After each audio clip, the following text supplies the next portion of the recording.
Okay. Hey, everybody. Good afternoon. Everyone have a good lunch? All right. Welcome to the afternoon session. Again, if you could silence your phones for me, that'd be great. Thank you. Also, remember if you scan your QR code on the back, that goes to the home page of RSS. And if you look at that second link, there is a link to surveys there. Please, I encourage you to do surveys. It helps us with the feedback for speakers. And also, you get an extra entry into the raffle for every survey you do. Reminder tomorrow, there's a raffle tomorrow afternoon where we'll be giving away a lot of great prizes. All right, so keep that in mind. And also, thank you for our sponsors. Please go see them. They help make this conference possible. And now I'd like to introduce our first speaker of the afternoon. Please give a warm welcome to Chaz Clawson. Thanks for being here, Chaz.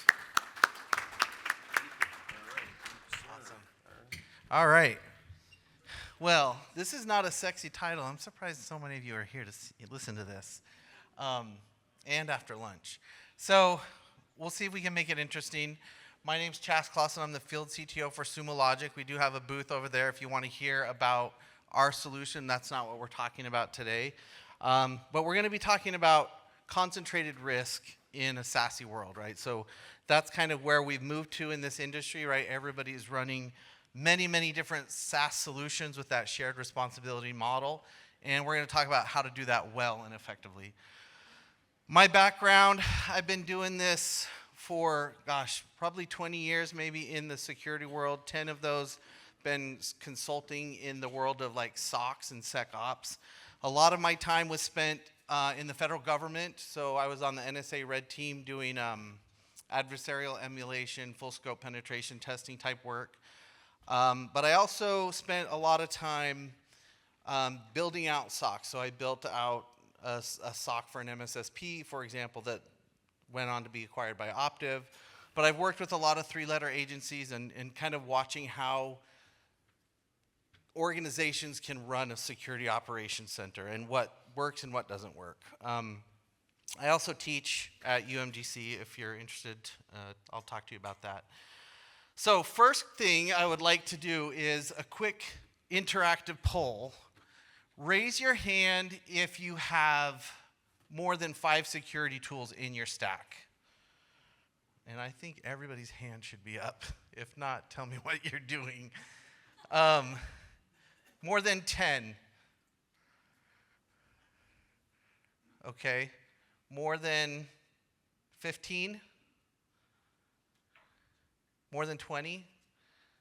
Okay, I think I saw 115. So you guys probably would be surprised if you did a survey that you have a lot more tools than you think. I think the average is really high, surprisingly, shockingly high, how many security solutions it takes to run a modern enterprise.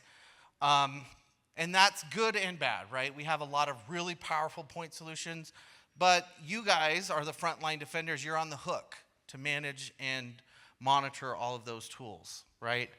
So this, I like a lot of comics and memes here. But the first thing is, why do we have so many tools? Well, our attack surface is growing, obviously, right? The average enterprise is sprawling across cloud, multi-cloud, on-prem, and that means that it takes a lot of different tools to do a lot of different things.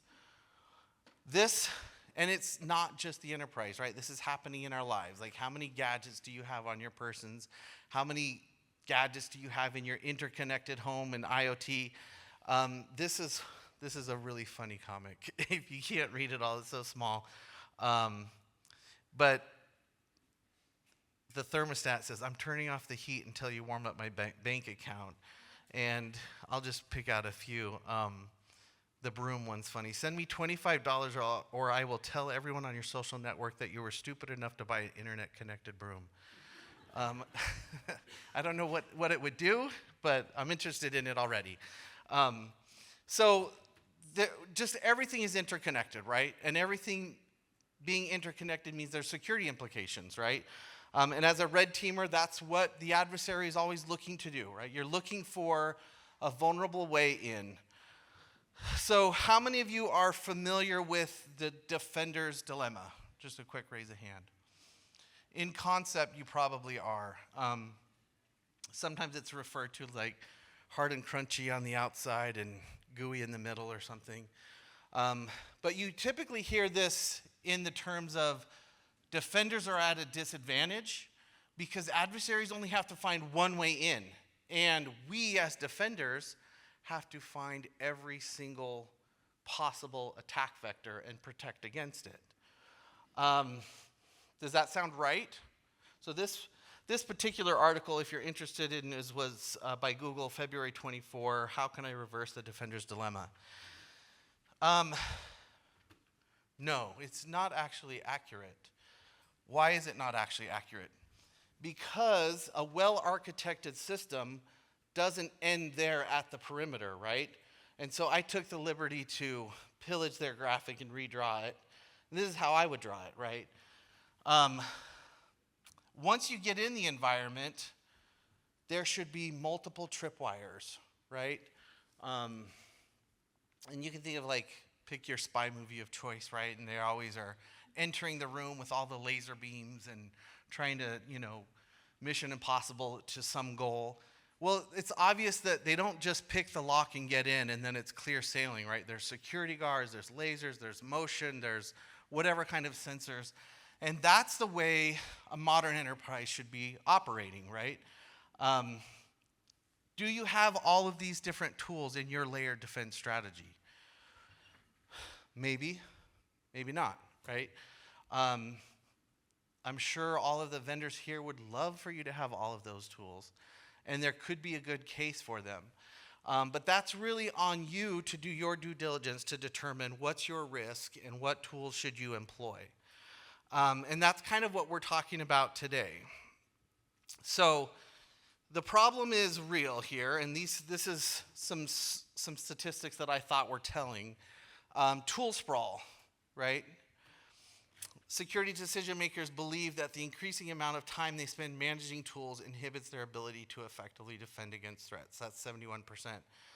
So you would think over time we would get better at our craft, right? We're defenders. We've been doing cyber for a long time. I just listened to a really cool book actually on the flight over here, Cuckoo's Egg. If you haven't read it, you should, or listen to it. Who reads books anymore? But listen to it. It's really a good story on kind of like the early days of cyber. But we've been doing this for a long time. You would think that we would be able to, okay, I finally have all the tools, all the arrows in my quiver to do this properly. Not the case, right? It's still a very big problem. Visibility, even with all the tools that we have, is going down. So how is that? How are we moving in the wrong direction? Confidence is also going down. And this one is scary. 64% of organizations are only somewhat confident in their security posture. And again, having done the red team full scope type of work and seeing the very, very high success rate that we had, it is scary. It is scary what a motivated attacker can do to get into the enterprise, right? So I think these concerns are real. So if I were to ask you, if let's say the industry average is 40 security tools in your stack, right? Talking about identity and EDR and DLP and, throw the kitchen sink at it. What is the ideal number of vendors that you guys should be running? Does anybody want to take a stab at it? How many tools does it actually take to defend the modern enterprise? Well, it's kind of a ridiculous question. Because there is no right answer. However, there is something called the minimum effective tool set. And this should be kind of what your guiding principle is. What is the smallest amount of solutions that I need to achieve my business goals or risk reduction or cyber resiliency or however you want to phrase that, right? So that is the goal that should be pervasive across your organization. Now, and again, this is a very vendor-neutral talk, as you can tell. But vendors will be pushing you in one direction, and they're going to say, hey, you need lots and lots of add-on solutions to achieve this goal. And couple that with the trend of platformization, right? So all of the big vendors out there are sucking up products, and they're buying them and collapsing them into what we call a product, right? So we have two opposing forces that are trying to get at you, right, as defenders, right? You guys are consumers here at the end of the day. And what you have to do is determine what is that minimum effective tool set. And I cannot answer that for you. I don't think anybody but your own team can answer that. So if you far too far on the left, obviously you're going to have a weak security posture, meaning you're not using best of breed tools. You just don't have, your security posture has gaps, right? If you're too far on the other side, then you're spending all your time managing all of these tools, right? You're spinning your wheels unnecessarily. And there's lots of case studies here. I didn't want to spend a lot of time on it. But picking just one would be like the sim space. It's kind of like a crazy space right now to be in. It happens to be where Sumo Logic is. But Cisco acquired Splunk for $28 billion or some crazy amount. Palo and QRadar, Logarithm and Exabeam, Sentinel with Microsoft, although they home built that. But CrowdStrike and Humio, et cetera. So everybody's kind of moving towards this platform play. Now, there's good in things, and by the way, this statistic I thought was interesting, and I think Palo's a great company, but this is just the number of acquisitions that they've done over the last, 6 or 7 years. So, and you cannot see it very well, but the top of the chart is 5. So in some years they're buying 5, some 4. So there's a lot of acquisitions happening in this space. What you need to understand is is that a good thing or a bad thing? And it's both, really. So the primary drivers, simplification of management. You have one throat to choke. You have, ideally the vendors are putting in a lot of effort to make sure that these solutions are integrated. There's some cost considerations, right? So potentially lower licensing fees, maybe reduce cost for training. Your vendor relationships, of course, are nice. You know who to go to. These are all very good things to be aware of, right? And as you're doing your due diligence, you should consider these as points. You're talking to the vendors, right? On the flip side of the coin, there are some risks of relying on platforms and fewer vendors. By the way, telltale sign, all my images, for the most part, are generated by ChatGPT or something. But isn't it crazy? We can have an AI generate this image on demand, but it doesn't even know how to spell. Diversification. It sounds like a word, but it's not a word. And if you've used ChatGPT, it does this all the time. It just cannot spell. But anyway, so it's a balancing act, right? Consolidation on one side, diversification on the other side. So what are the negatives? Well, increased potential for vulnerabilities, right? And some of the biggest platforms in the world, right? Microsoft had a pretty serious security issue not too long ago. Supply chain attacks are very real. You're also, the bigger you are, the bigger a target you are. So the adversaries are going to be going after those solutions, and they might find vulnerabilities that likely will be released as 0 days, et cetera. And so now you're running a vulnerable stack. Stifling innovation, again, there's a really good breadth of products out here, best of breed point solutions. The minute that you lock yourself into a single vendor, you're going to be missing out on some potential very innovative solutions. And the reason that Palo, for example, as my example earlier, is acquiring all of these technologies is because they don't have that. It's something that's missing.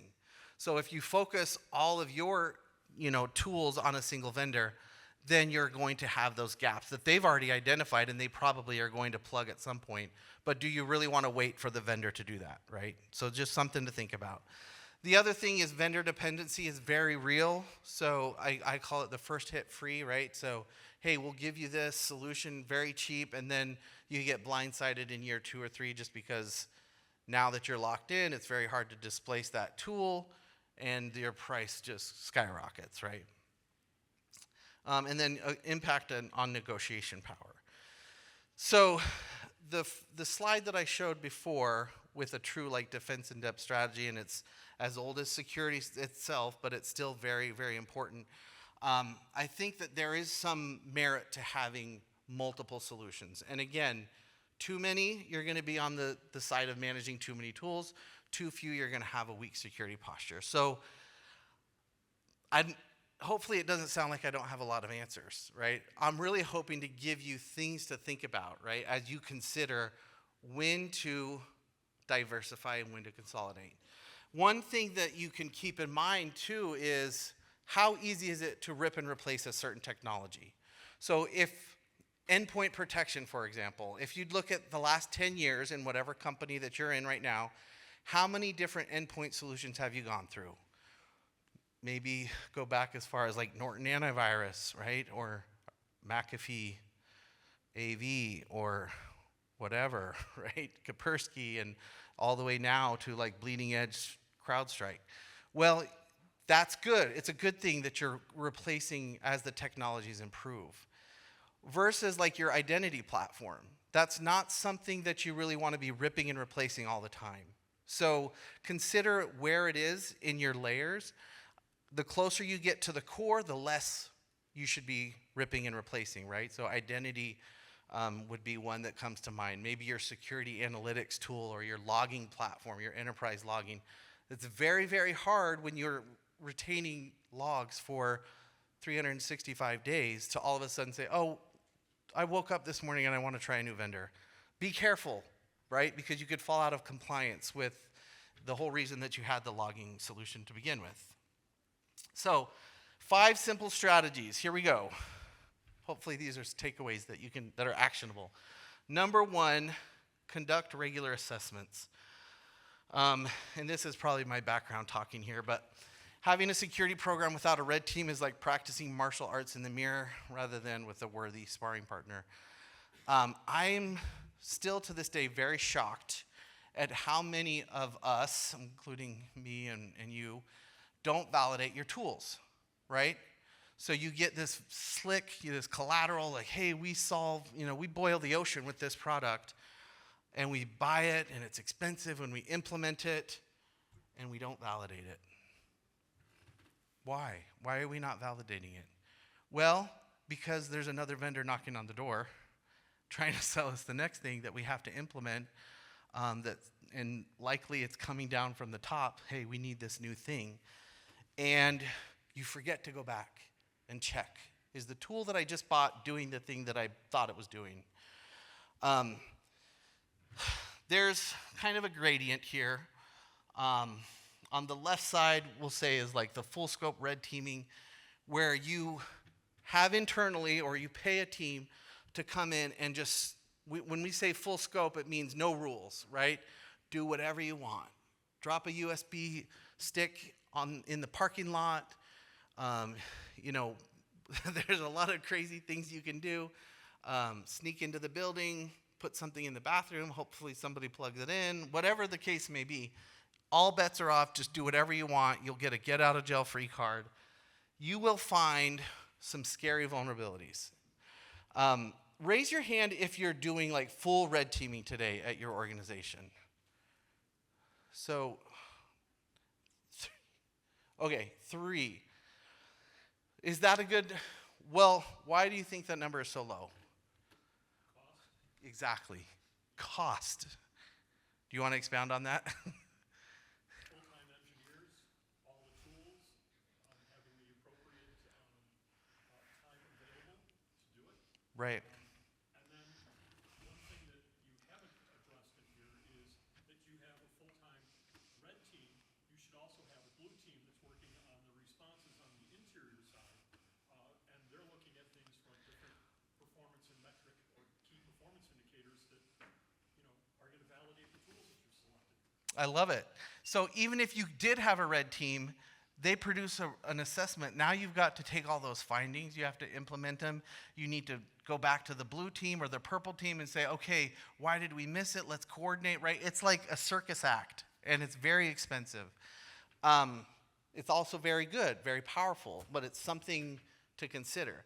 Now, as we and that's why it's on, maybe this should be like cost and difficulty, because it's not just difficulty. As we slide into the middle, it's like, okay, are you doing at least your vulnerability assessments and your, the things that are a little bit easier? Target this particular app and tell me if you can find any vulnerabilities. Maybe ideally get it into your CI/CD pipeline or whatever the case may be. That's a little more affordable, a little bit more manageable, so you should definitely be doing that. And then on the right is, maybe more, static code analysis type white box. Like, what the controls are, and you're just kind of you're picking at those specifically. And those are also valuable. And I'm not saying that any one of these is better than the other, right? They all have their place. I will say, in my consulting life, right, I had a federal customer, that didn't, like you said, they couldn't orchestrate a full red team. They couldn't afford it. It was just too much. And they said, well, what can I do that's similar to that? And so we came up with the idea of a pink team. And I'll tell you what it is, and you can, take it or leave it if you think it's interesting. They already had they already had a SIM. They already had a WAF. They already had DLP. They already had this full stack. Again, back to that slide. They had 6 or 7 different security tools. Well, they wanted to test how does their SOC team or their security team respond when there's an incident. And they certainly don't want to pay for a red team. So what we did was we designed an attack simply through fake log artifacts, right? And remember, most of this is driven by logs. And so we just covertly, one day, without telling anyone except the upper brass, we're going to inject this series of logs that's going to appear like somebody, for example, did a brute force or a phishing, and they got in and there was lateral movement and they exfilled data and, you name it. And we time it. So every few minutes there's another log that sneaks in. So the minute that we click on this script, right, is very easy to do, by the way. It's just streaming some syslog text. You could have ChatGPT do this in 10 minutes. We sat back and we watched. And sure enough, the security analyst was like, what is this? I don't know. Move it into the side bucket of look at later. And we're watching the clock here, right? And then ultimately, as the events progressed, they finally said, you know what, I need to call somebody. And then they're bringing in the stakeholders and the system owners. So at the end of the day, we were able to do almost a red team assessment just by injecting falsified logs into their data stream. And there was a lot of really good findings. Well, why did it take you so long? Did you not have a playbook? When this happens, what should you have done, right? So I would say a good 60% of the benefit we achieved with very, very little cost, right? Maybe a few hours work of just finding sample logs. Raise your hand. Does that sound reasonable? But why aren't we doing that kind of replay attack? We should be doing that. And maybe some of you are doing that. So that's number one, is just validate, right? So they say trust but verify. I would say verify and then trust. But yeah, just make sure your tools are doing what they say they're doing. Validate your processes, validate your people, validate your training. Next, number 2 is inventory your tools objectively. And this one's a little bit more difficult. And you have to be, the hardest part is objectively, because everyone on your team is going to be a fanboy of some solution, right? They used this tool back when they started as an analyst, and it's the best thing ever, and they're going to fight for that. And somebody else is going to love this tool or love that vendor. So how do you get past all of those biases and actually objectively analyze your tools? So this is the Gartner security approach, right? I think it's pretty good. But make it a formal program where you actually list all of the controls and the requirements you're beholden to, et cetera, and then go down all of your tools and give them some sort of scoring, right? And then you can justify, and you can probably find overlap. And, okay, this tool is doing the same thing as this tool, or actually, I don't have a tool that does this thing. So yeah, again, this is something I think that we maybe do subconsciously as we're making our purchase decisions, but it's not something that we formalize as much as we should. Make sense? All right. And this, I love this one. Everybody know what this is? Okay. Make sure you focus on core capabilities, right?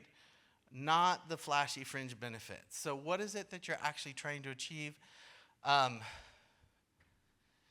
It's funny because Gartner has the hype cycle, which is like the phases that things go through. They get, everybody's all the rage, this shiny new thing, and then the trough of disillusionment or the slope of whatever it is, reality check, I can't remember. But it's funny that they're the ones that coined like that hype cycle, but they're also the ones that are feeding the fire, right? Because every 6 months there's 10 new acronyms and like, okay, I guess I need one of those now. Well, that's the part of the hype cycle that we're trying to avoid. So really focus on the core capabilities of the tool versus like something that you hear about in the news, like this is going to solve everything and I need that thing, right? Not necessarily. And I'll tell you if you don't know what this image is. This was like the Olympic shooting competition, and I think the guy on the left's from Korea, and he's got like crazy gadgets hanging off of him and some pose that I don't understand. And this other guy just walks up with his hand in his pocket and he's like, bam, right? No, nothing. And I think he came in second or third. I don't know. Did he get the silver? He got the silver. Yeah. And so everybody's just shocked at like, wait a minute, how he's like not even closing one eye and he's just like, right? So apply that to the world of cyber. Take it.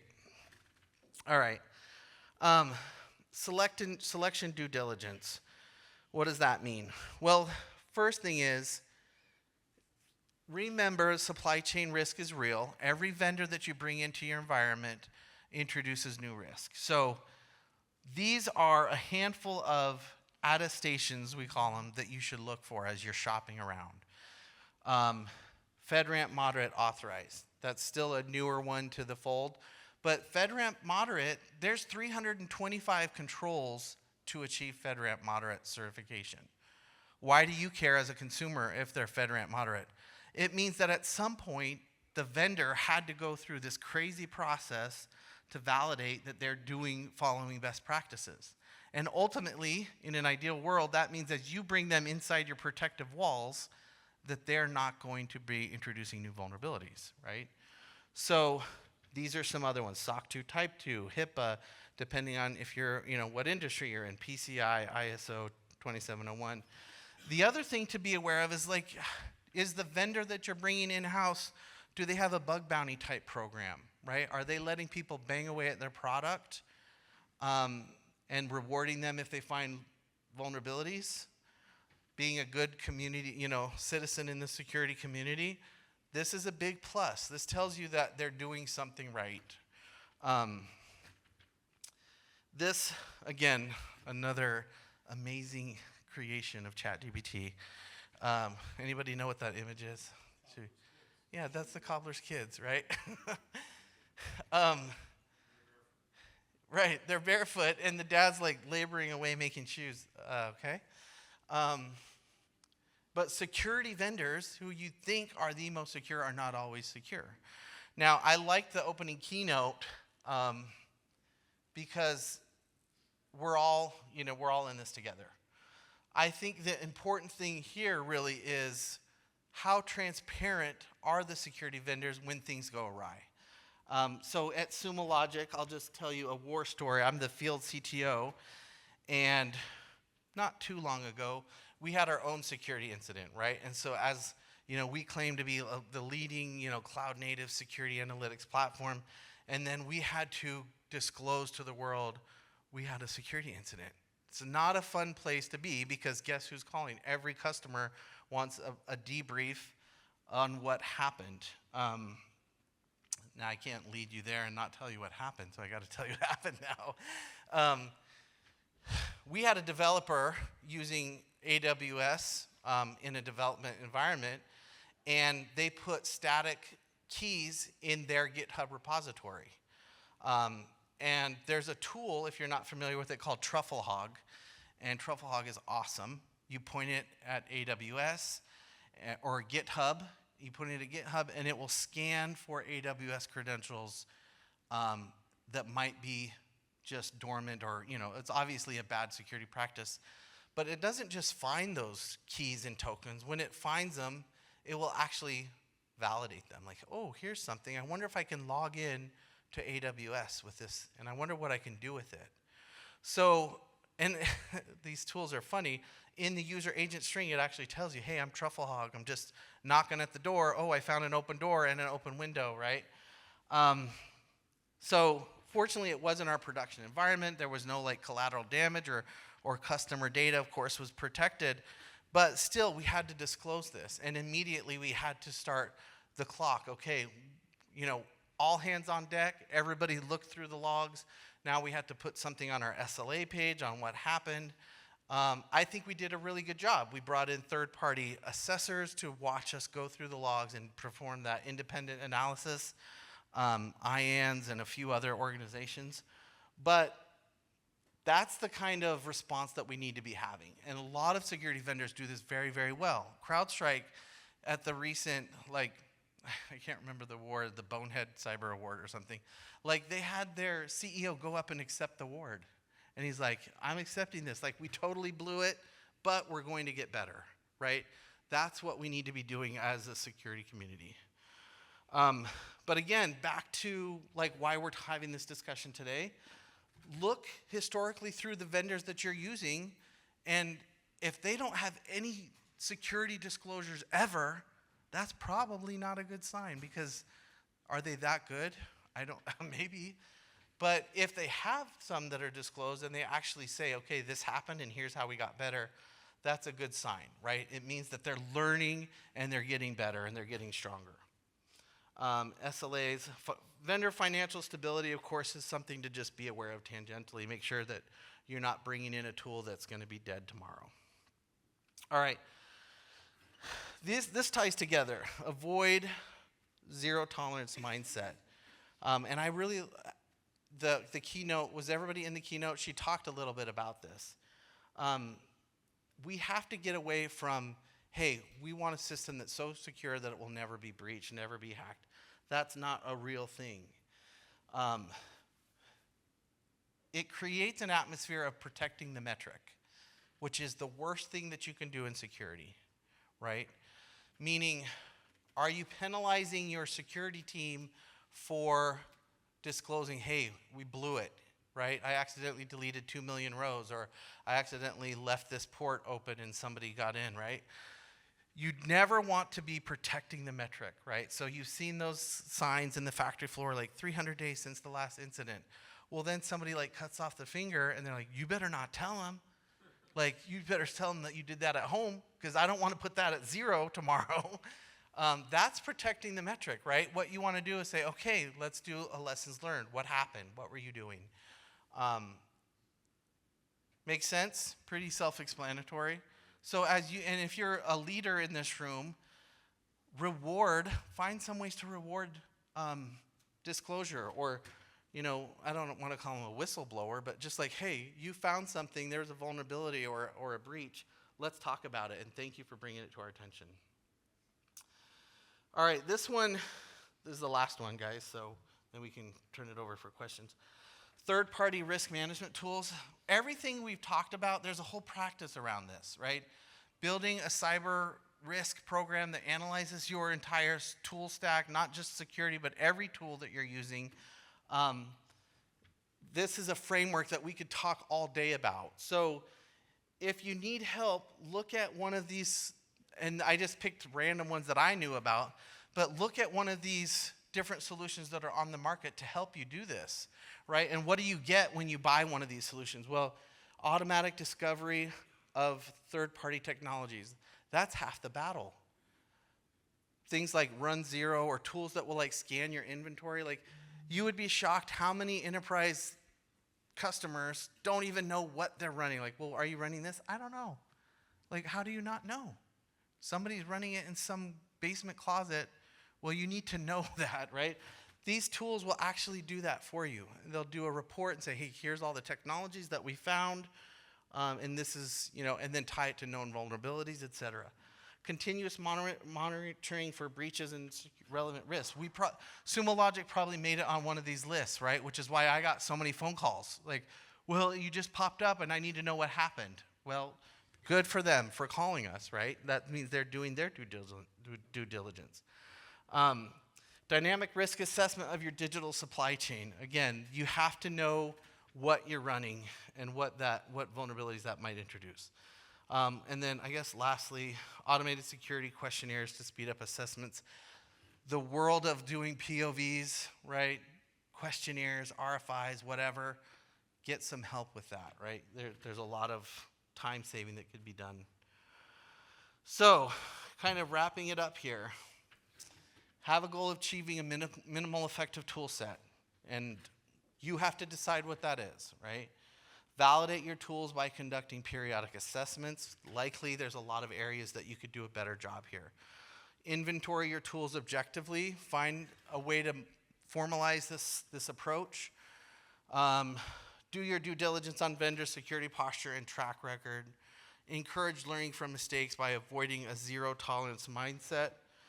And consider a formal third-party risk management program. So, I think there's some good takeaways there. Not super technical.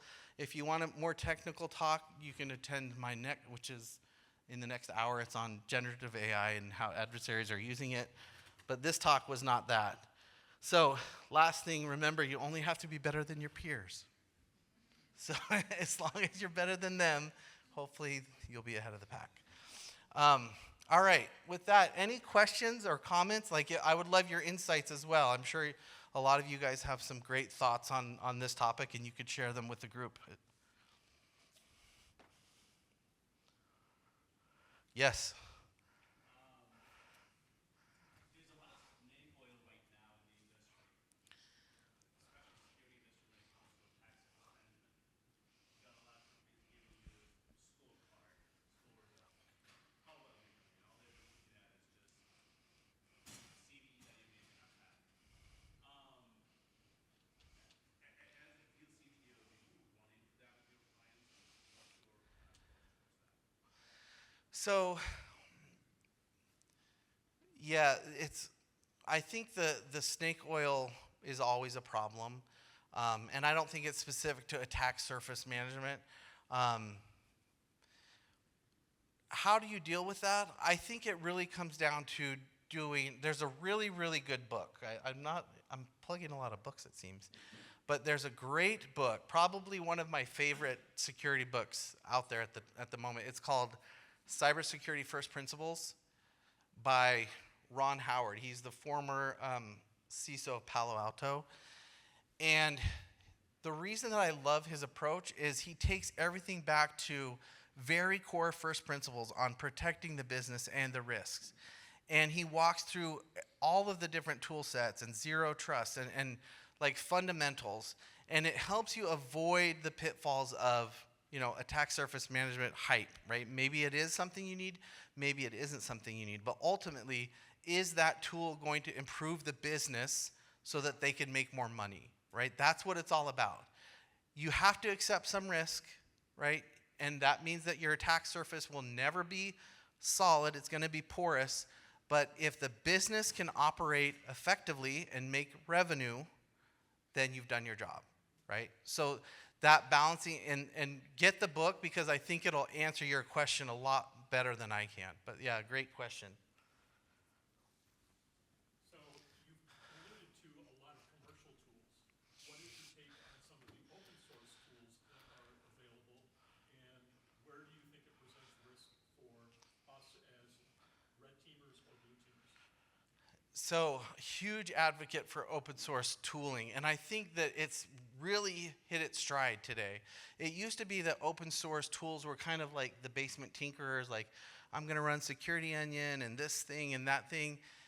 Now, all of a sudden, they are as capable or more capable than a lot of the vendor, for pay tools.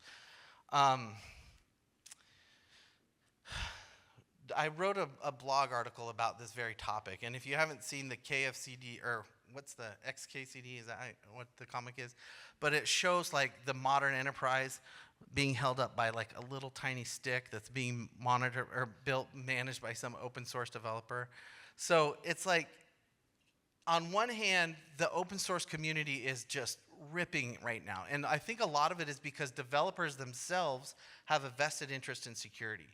So when you have coders that are building a product also have a security mindset, all of a sudden now you have that everything is code. And that's the goal that we're trying to achieve. They've done everything as code, including detection as code, and they've open sourced a lot of this technology. There's not a, I would say don't discount open source tools by any means, because even though it does come with a little bit of extra overhead, right? It may not have a fancy UI layered on top of it. You might be able to take some cost savings and reinvest it in other areas if you adopt open source tools. Is probably the way that I would answer that. And again, I think that now more than ever, open source tools are really, really capable. From a C-level perspective, a lot of these folks are very adverse because there is no warranty, there's no Right. general support. And then one of my customers said to me, you know, Linux is free as long as your time has no value. And, it resonated across almost everything else that you may adopt from the open source community because you end up having to tinker a little bit. Right. I think that the agility and the maturity of the products is moving far quicker than we realize. Yeah, thank you. And keep in mind, like most of us are now building everything in the cloud, and AWS is like most of their services started as an open source project. They just adopted it, and they said, "Hey, we can run that in the cloud, and we'll relabel it as an AWS service." But things like open telemetry is a great example. If you're not familiar with that, there used to be 100 different agents that you would drop everywhere. I need logs, and I need my CPU and memory metrics, and I need traces, and I need this and that. The open source community came together and said, do we need 6 different agents on every single system? Let's build one called open telemetry. It'll be vendor agnostic, nobody owns it, and it will do all of those things in one. And now I think it's probably the most capable, quote unquote agent out there, because you can put it on there, Windows, Linux, whatever, even database. It can read all those different logs and then send it into your security tools. So take a look at what's out there. It's changing overnight almost. But thank you for that. Any other questions? Yes. The one slide you showed the different validation techniques, Mm-hmm. full red team assessment versus penetration alone, Yep. Is there a way to, is there tools to quantify where we are? 'Cause you kind of asked, where do we set? We're in the middle, but is there a way to quantify it exactly? Well, I mean, red teaming is like an industry in of itself. They've got, Cobalt Strike, and they've got very expensive tools that are just designed to, get initial access and persistence and run exploits, Metasploit or whatever. I don't know that there's a good tool that I'm aware of that will kind of do an assessment on where we are, right? It's a good question. I don't know of one. I think it's more just try it, like test it and see if it works. If you have red team people, they should be collecting evidentiary material so that they can present it either to their,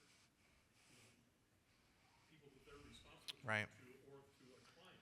Right. Because just giving them, yeah, I got into your system at midnight doesn't really say a whole lot. Right. Yeah, at the end of the day, remember why you're even doing it, right? You need to get those findings and implementing an action plan. Yeah. Can you go back to zombies for a second? The best slide in the deck. I'm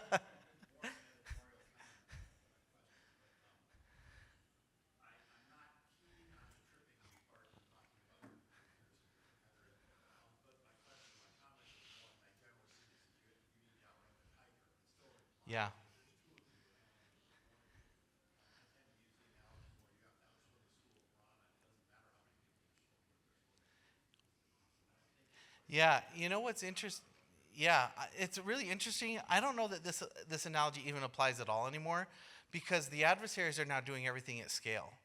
And they can blast the entire world with a worded perfectly, no grammatical errors, phishing, or whatever brute force scan, whatever tool they want, they're operating at scale now where they're going to find you, right? So it's not, even if you're that good, even if you're better than the next guy, that doesn't really mean that you're safe. So that's a good point. Thank you for that. Maybe you won't make the headlines as much as they. But. All right. Well, thank you for all of your questions. And yeah, catch the next talk if you want.